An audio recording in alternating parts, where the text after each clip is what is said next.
Le pont historique de Prunier, habillé de photographies entre Loire et Océane, est une création artistique du Tourangeau Jérémy Lenoir. À l'occasion des Journées du patrimoine, il vous propose de découvrir jusqu'à dimanche les paysages du Maine-et-Loire comme vous ne les avez jamais vus. Entre Loire et Océane, mais quel était l'objectif de Jérémy Lenoir ?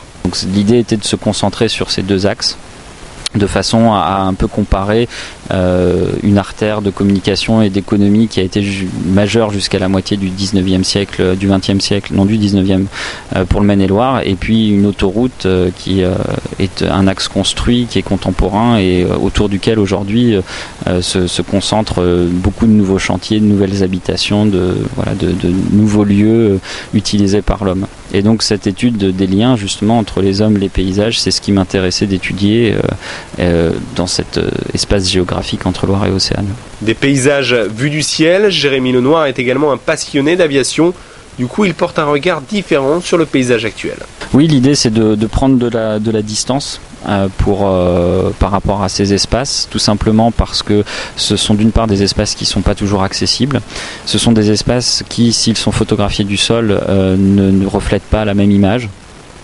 Et justement, le but étant dans ces photographies de vraiment effectuer un glissement vers autre chose que la photographie, une sorte de nouveau réalisme, vers une sorte de peinture, de dessin du paysage.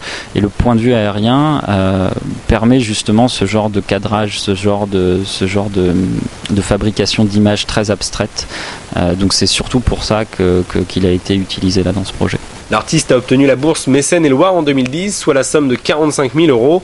Mécène-et-Loire réunit 24 chefs d'entreprise, en plus de la chambre de commerce et d'industrie. L'ensemble se mobilise pour un mécénat de proximité, valorisant le territoire. Un apport non négligeable pour Jérémy Lenoir. Alors la bourse a permis la réalisation du projet, déjà le financement de l'ensemble des prises de vue, puisqu'il n'y a aucune vue qui avait été utilisée des précédents travaux, donc c'est toute une série de prises de vue qui a eu lieu sur une année complète en avion, donc sur l'axe entre Loire et Océane. Et puis dans un second temps, c'est la mise en place de 2 expositions. Une première exposition donc pendant ces Journées du patrimoine les 17 et 18 septembre donc sur le lieu de Prunier. C'est un événement éphémère qui a cela d'intéressant, c'est également d'utiliser un magnifique ouvrage d'art très symbolique pour le département, mais également qui fait bien écho aux thématiques que je défends dans mes projets, c'est-à-dire un pont massif en acier construit par l'homme au-dessus d'un espace naturel qui est la Maine. Et puis dans un second temps, ce sera une installation de très grande envergure dans le forum de l'EPCC Le Quai à Angers, où là, l'événement durera un peu plus d'1 mois et demi. Entre Loire et Océane, c'est jusqu'à demain sur le pont de Prunier.